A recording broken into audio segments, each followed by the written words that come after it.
That's not funny. I've got school. Have you guys ever seen that? I think it's a reel or TikTok or something. It's this little girl. She has some really strong Scouse accent, but her mom did the little elf on the shelf thing, and I guess it drew a Sharpie or marker around her eyes, and she looked in the mirror, but she just keeps saying, "It's not funny. I've got school." Love that video. Cool thing though, real quick. I don't know why I was thinking of that.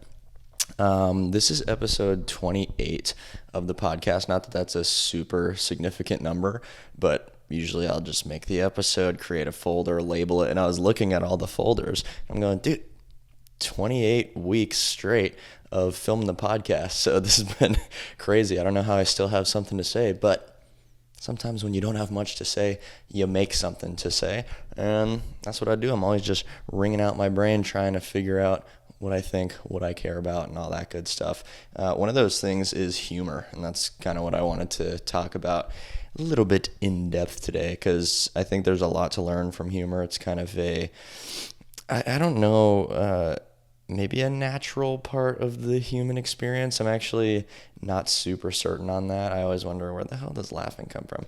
But anyways, kind of my first thing that I think is pretty hilarious is the discrepancy between the kind of content that I make and the kind of content that I watch. So a lot of the stuff that I put out there, it's kind of tied to my mission of making the world better and actually having real lasting impact. Now, obviously that can go a little bit far into the seriousness realm. My personality isn't quite that all the time, or even the majority of the time. I would say most of the time I'm cracking jokes. Most of the time I'm making up new lyrics to the songs that I'm listening to. That is who I am and how I am a pretty strong majority of the time. But I think that what I learned the most from is the serious moments of the ice bath in the morning and the running and just years and years of being consistent. But I think my favorite thing to express outwardly, which I'm actually not good enough at social media wise, is the duality of how serious I approach a lot of the things in my life versus how sarcastic I am, how ridiculous I am nearly all of the time. So the stuff that I'm putting out there typically is a lot more serious. Hey, I want you to leave this video feeling, I don't know, smarter, more of a critical thinker, better, having a path to make your life better, all those things. But, I'll very well finish filming this podcast and then go talk to my friends and say the most ridiculous things in the world. So the content I make is a little bit more in the serious realm. And then the content that I watch, I mean, if you were to just scroll through my Instagram reels, it's absolutely ridiculous. I mean, I want to say brain rot just because that's the easiest way to put it. But actually, I feel like there's an interesting nature to Gen Z kind of Instagram reel, TikTok humor, where there's many, many, many layers of sarcasm built into every single video, every single joke. So there's kind of a breadth of knowledge when you think about it. But I would say not a lot of people have a huge appreciation for that. Well, no, I would say a lot of people do have an appreciation for that, but it's kind of one of those things that's really hard to explain. But yeah, my Reels feed is absolutely ridiculous. I wouldn't even know how to explain it, but it's just deep-rooted sarcasm mixed with chaos and, someone getting hit by a car every once in a while, or someone getting in a fight, or someone saying the funniest thing I've ever heard. It's the Wild West. You never know what you're going to get. But I think that difference is pretty funny. But again, that's not something that I would hide or not be stoked to express, because I think my biggest, I don't know, the thing I want to be the biggest example of, I guess, is the fact that you can treat your life seriously when seriousness is appropriate, is necessary. But you don't have to have your personality get dragged down by that, which I think a lot of people do. I think a lot of ultra discipline actually comes from kind of suppression or oppression. I think suppression would be the word I'm looking for. Yeah, so a lot of the traits that we look up to actually can be born from suppression, but I think when you have a free mind, you're willing to find funny what you find funny, you're willing to find not funny what you don't find funny and serious, and you let your personality go wherever it may, but you're still able to treat your life and your health with utmost seriousness. I think that that is way more impressive than somebody that's super disciplined and robotic and does everything they need to do, and their personality is just as rigid as that consistent part of their lifestyle. I That doesn't seem very heroic to me. That doesn't seem very authentic to me. So yeah, I kind of like the discrepancies between what I put out there, what I consume, what I think is funny, what I think is serious. I don't know. That's just a big part of what I'm trying to put out there. Now, what I think is cool about being funny, I guess in any case, it's the perfect outlet for creativity. And I think it's a pretty good relief from the daunting human experience.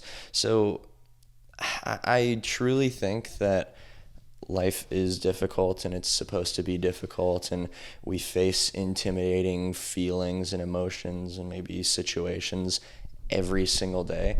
I don't think that is something to escape from whatsoever.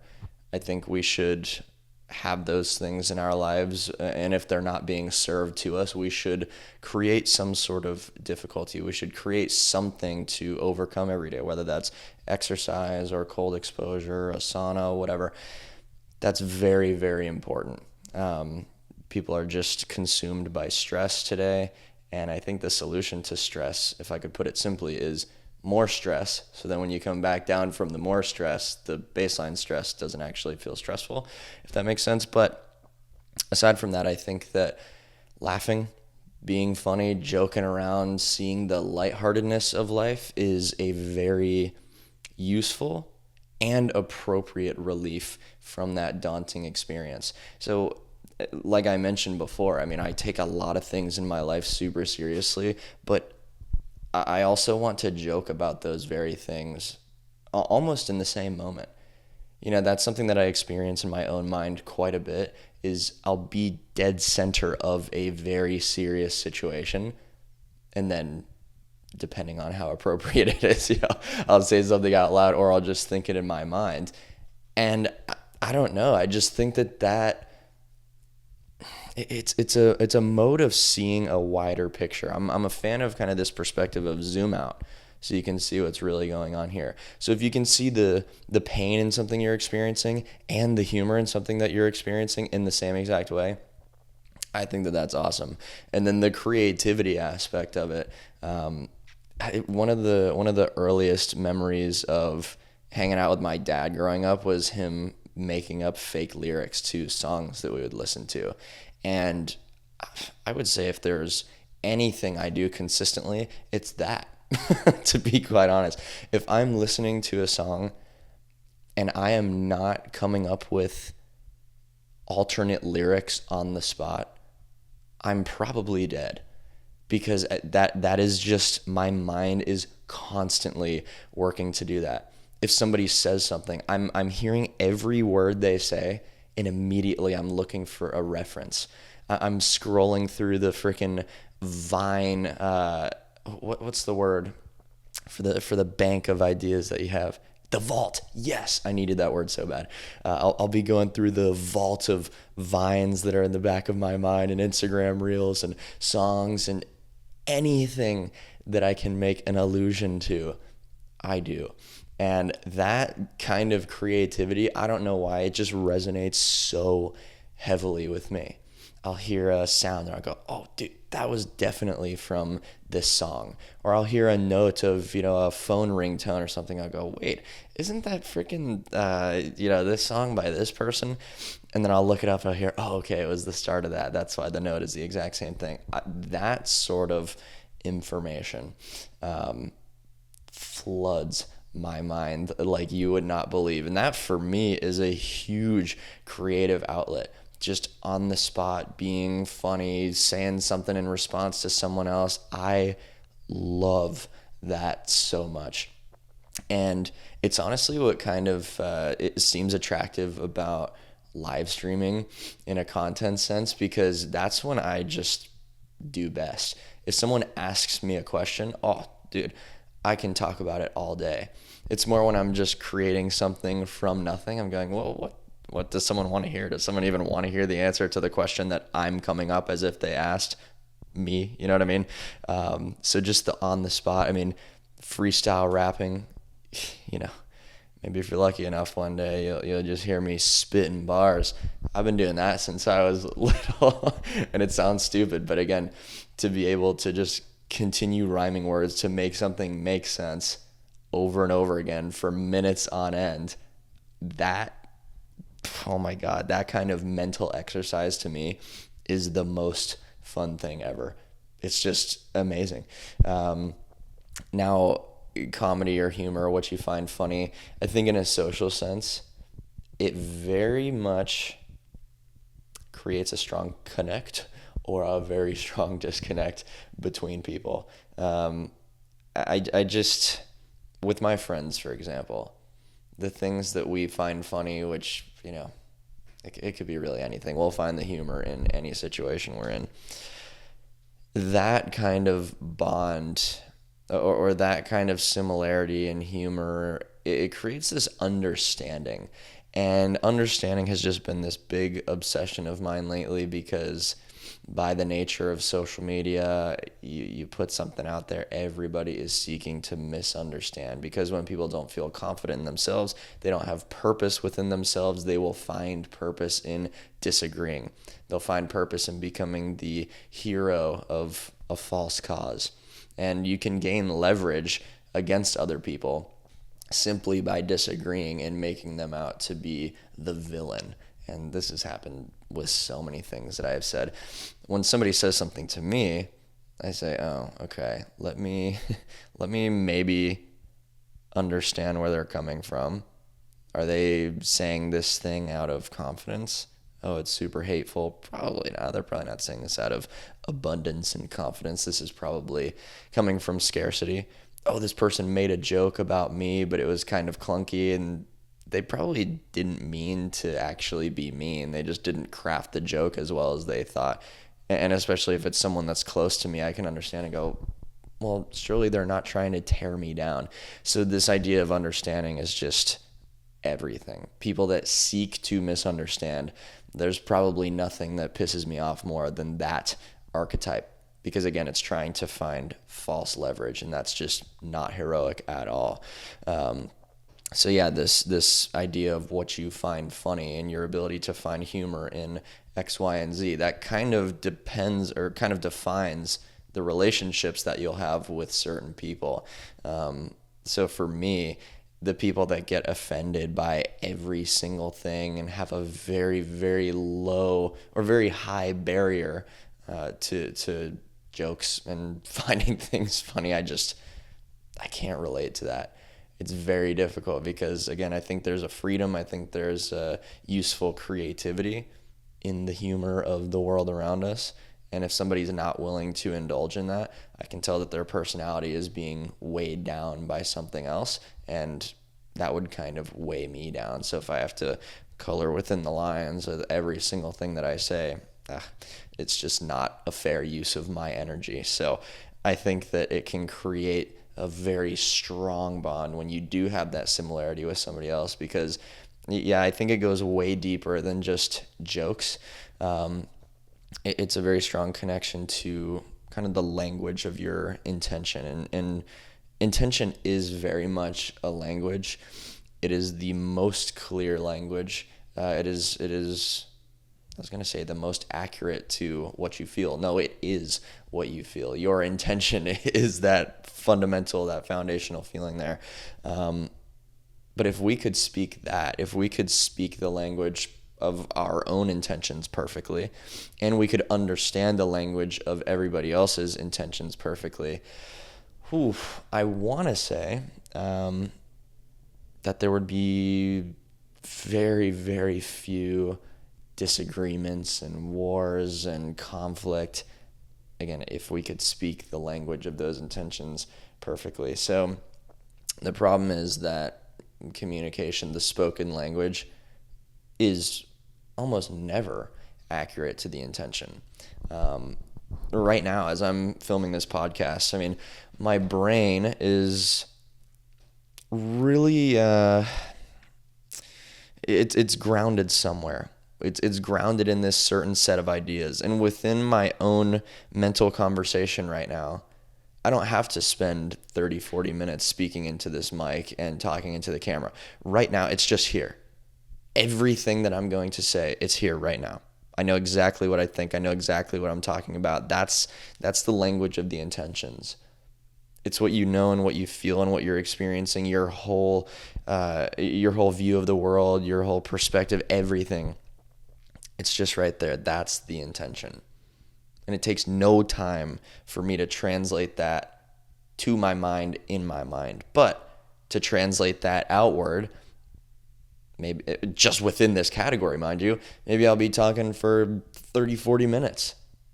And my ability to speak that intention, I think I'm pretty good at talking, but I think it's going to be piss poor compared to the conversation going on in my mind. Do you know what I mean? I hope you know what I mean. See? If only you could speak the language of my intentions. But look, I think our lack of ability to perfectly communicate, the lack of ability to overcome uncomfortable communication also, this is where disagreements come from. I really, really believe that that's the source of it, because I can't imagine that our intentions are all so different. Even people that want to do bad things to other people, that is a full position of scarcity. That's not abundance. That's not a true intention or desire. That's a broken person desire. But deep down, even deeper down than deep down, there's an intention in that physically, in terms of communication, even that is just so poorly translating when somebody wants to cause other people harm. But I can't believe that the deepest of intentions within each person is to be evil. Maybe there are some out there for sure, but I don't know. I really want to stress the idea of this kind of communication. The confidence that can come from communicating well is very powerful. When I say something that is close to my intention, it's never perfect, but when I say something that's close, that is a very, very fueling feeling, because again, I think we all seek understanding. We all want to be understood by the people that we care about, the people that we look up to. And when we can translate that intention well, it genuinely does not get better than that. On that note, a quick mention of my private community. So don't want to throw ads at you guys, but want to let you know what I do offer. My private community, we're getting together every single week. We are workshopping life's problems, life's toughest and most inspiring questions, engaging in a group setting to think critically, and you guessed it, learn how to communicate the intention well, because that is the foundation of confidence. Confidence is the foundation of every single thing that you will achieve or pursue achieving. So if you'd be interested in learning a little bit more about that, you can click the link in the show notes or description of the episode. And I also offer mentorship. So if any of the things that I'm talking about in this podcast are things that you're inspired by and you want to take action on, and you feel like you need extra guidance, you feel like you need someone to say, hey, let's do the deep dive on you, reach out. You can apply to work with me. Link to that will also be in the show notes and description. Would love to chat with you. I'm seeking people that want fulfillment. Maybe you've already found success, but fulfillment is a completely different thing. So if that's what you're looking for, let's chat. Anyways, something that I think is a really helpful tool is writing. So writing is very different from speaking. I'll put that out there plain and simple. I don't think that if you become a great writer, you'll become a great speaker, because it's two different skill sets. But what I think writing does help with is knowing what you think. So being able to express what you think on the spot, that's the skill of speaking. I think you just have to speak a lot and take the ideas that you really, really know well, and you can say those a little bit easier, and then fumble every once in a while and go, oh God, I'm kind of talking myself into a hole right now, and do that with some of the things you don't know super well to get better at speaking. But writing is a very helpful tool, because when you can sit there and go, dude, what actually are my ideas? What do I think about this thing? You can take as much time as you need to just let your mind marinate in these ideas, and then you can write them down. And with writing, you can refine very, very well. I mean, if I sit down for half an hour and write kind of a minute to a minute and a half little speech, it's going to be so sick. Because I'll just think of every angle possible. If I'm kind of making a strong point, I'll also think of every single opposing viewpoint, take that into consideration, shut it down if I seek to within my first statement. So all of the likely arguments to it, I'll go, okay, yep. Now let me refute those before those arguments are even made, to make just the strongest, most solid minute and a half of saying some shit. I think that's really, really fun to get ultra refined and just knock it out. Home runs sort of speaking. That's really cool. When it comes to something like this podcast and just exploring ideas, chatting, being natural, being authentic, I'm just in my freaking room staring down the barrel of a camera. That can't be speech. That can't be a written thing, because a written thing is going to be ultra refined. You remember it, you get the point across as effectively and efficiently as you possibly can. This is so different from that. So this is not even close to writing, because I'm just looking up at the ceiling trying to find the next thing I'm going to say, or looking at my computer, because I definitely have a couple of notes here. But I think the writing still becomes very helpful, but you have to realize they're a different skill. Again, the writing focuses on, what do I think? What things do I want to communicate? Let me do that very, very well.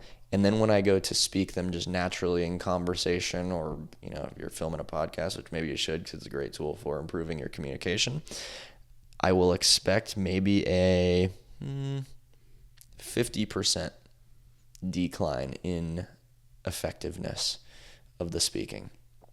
Because again, a speech is meant to cover as much as possible in as little time as possible. And speaking, conversation, just exploring ideas, I think that is not just to share advice or explain something or get a point across. It's also to show who you are. So I don't want to sit here and speak everything perfectly and tie the bow on every single statement that I make, because you're not going to really learn what I think is the most important part, which is the personality, just the authentic existing in the ideas. That's really strong. And again, I think there's kind of a tie-in with the humor to that. Because humor, when it's on the fly, I mean, again, there's stand-up comedy and that type of stuff, which honestly is not my favorite because it's expected. But when someone's just freaking hilarious on the fly, that's awesome to me. And I just think that there's a realness, there's an authenticity there, because someone's kind of risking themselves in that moment, trying to make a joke. And you make the wrong joke, and then you get punished for it, and there's just this pressure to it. So when someone tries to do that, I definitely seek to be kind of the lifeline in a sense. So when somebody makes a terrible joke, I'll try and jump in and switch things to the next conversation, or say something that brings the combo elsewhere.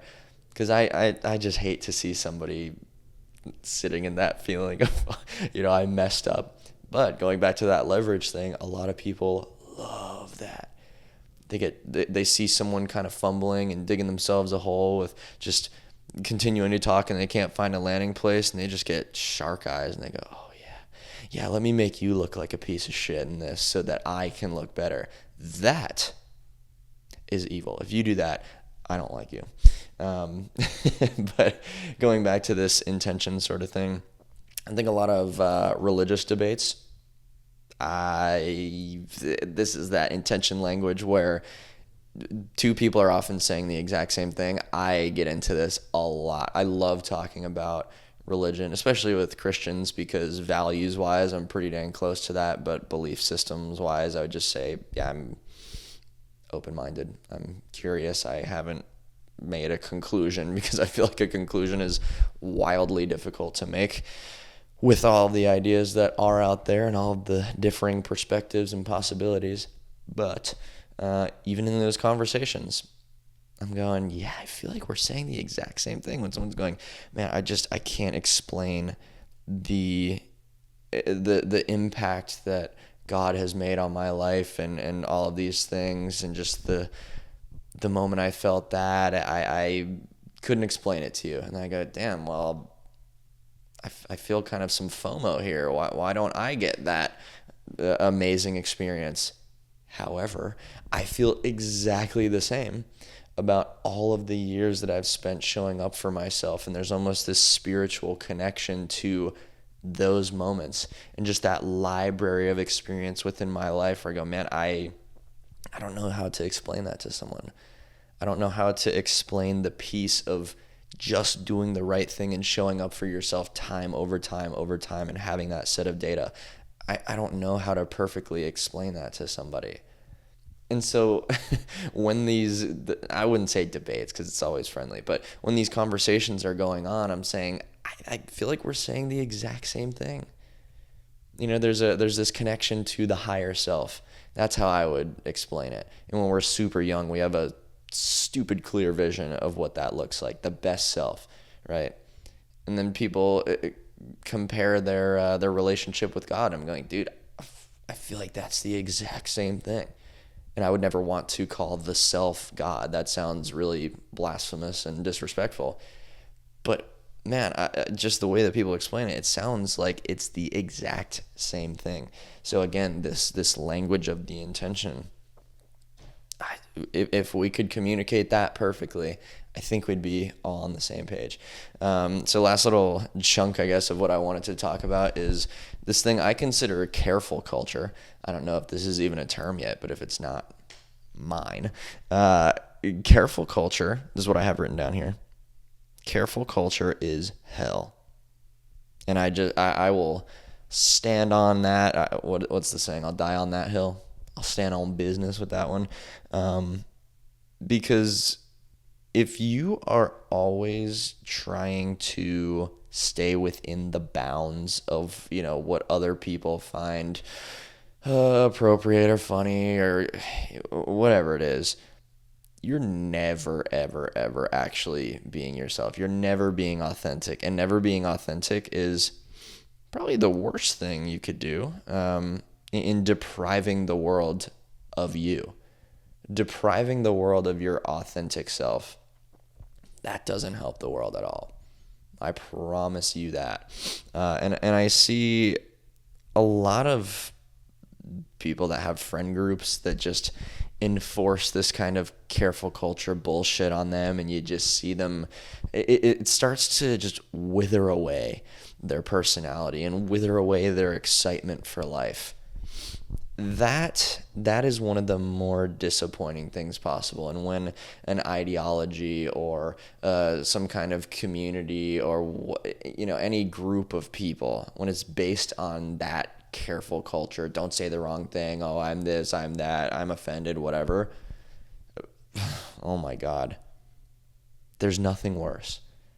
There's nothing worse than that, because every single person participating in that is a liar. Nobody wants to be within the bounds of whatever rule set that's put on by whatever bullshit person. Everyone hates that feeling. But too many people get compelled by it, and they get controlled by that, and they get intimidated, and so they fall in line.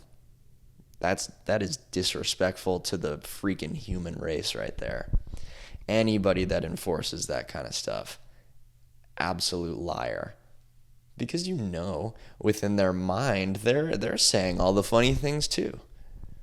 And if they're not, it's only because they've shut that down. They've dissolved that over time to keep their minds in this jail. But nobody starts out that way. I mean, every kid growing up, I mean, what little kid doesn't go, "Oh, mommy, why is that person so fat in the store?" And you go, "Oh, don't say that."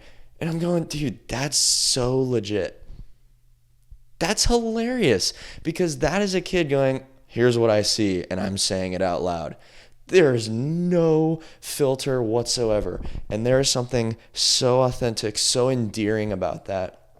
Even if it's mean, yeah, you don't want to hurt people's feelings, so maybe that's not the time and the place. But when a kid doesn't even know that yet, and you go, what can I say? That's great. You just saw something and there wasn't even a second of hesitation, and you just said the thing you saw. And that is the opposite of careful culture. That's why I think the youngest version of ourselves that we can remember, I want to say that's the most enlightened version right there. Because we haven't been tainted by careful culture yet. You just say the thing, and that's heroic to me. That's heroic because it's honest. Honesty is so heroic. And humor within friendships, within families, whatever, humor within relationships is incredible, because the further you can go with the humor and not create conflict, the stronger the understanding of each person's intention there is. The stronger, wait, did I say that wrong? The stronger the understanding of the intention is, right? That's what I'm trying to get across here. If my friends say anything, I mean, I struggle to find something that would truly offend me coming from them, if they're joking, of course, because I know them. I was talking to my friend Sandra the other day, and I'm going, dude, I mean, if you say something that's a joke, even if you say something about me, I can see through that joke like glass and go, oh, here's your intention. I know you. I know that you would absolutely never try to cause me harm. Now, of course, I'm not just going to let somebody say mean stuff and it not be a joke and then walk all over me.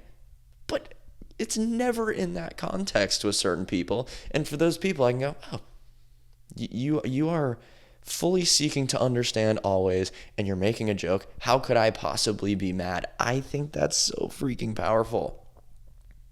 I think that's everything. I'm obsessed with this idea because, again, the understanding thing has been such a big theme for me lately.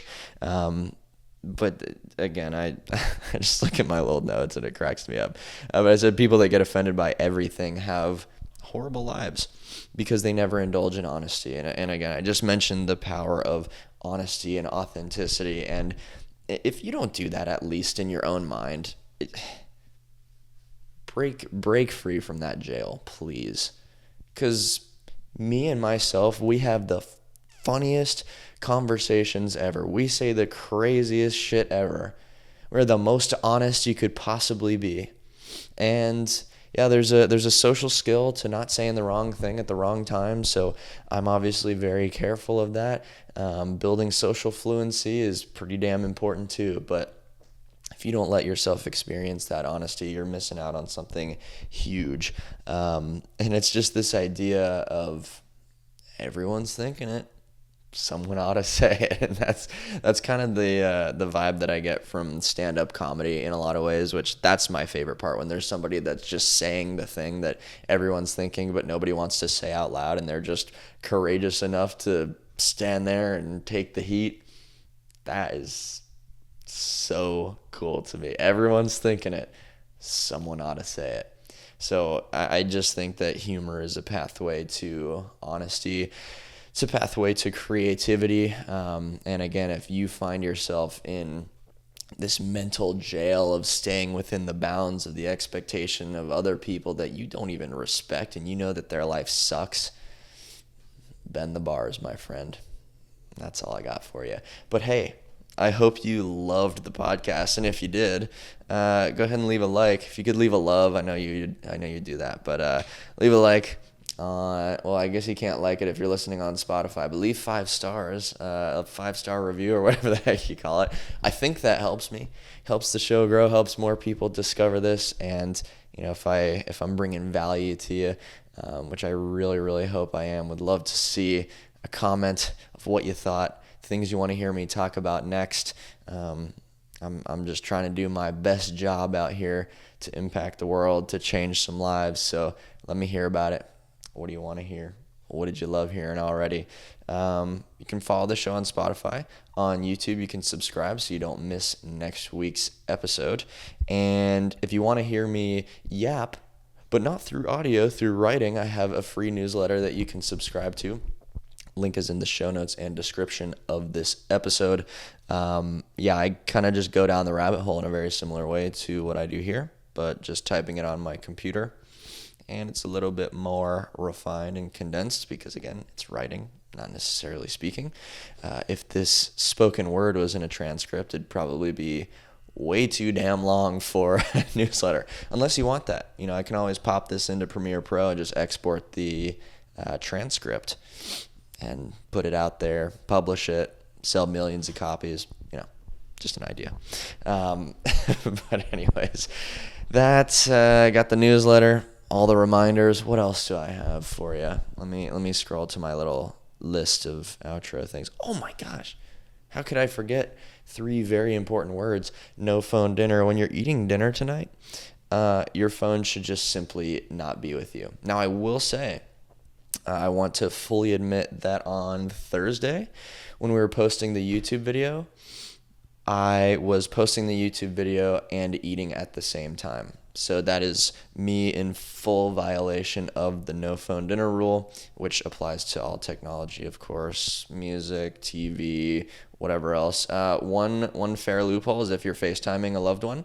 I think that human connection is probably more important than just a rigid rule of no phone. So there you go. If you want to talk to a friend on the phone while you eat, I think that's cool. Yeah, but I was in full violation there because, I was risking 30, 40 minutes of getting to bed later, and I didn't want to do that. So broke the rule. But hey, what can I say? I'm honest. So no phone dinner. It's a beautiful way to appreciate the humanity of just being in the present moment. That goes much further than a couple more scrolls that you can get on your phone. So come down to that human level, appreciate your dinner, get after it, making your life better. Again, another reminder, the community and mentorship applications, links to those are in the description and show notes of the show. And with that, I hope you have the best day in the world. I'm going to try and do the exact same thing. I don't know if that's perfectly possible because I have to do laundry today, but it's already in the dryer right now. So perhaps once I'm done here, I'll go downstairs, fold it immediately, and then we'll be on to the best day ever. So get after it. Let's make life better. I love you guys so much, and I'll see you next time. Bye-bye.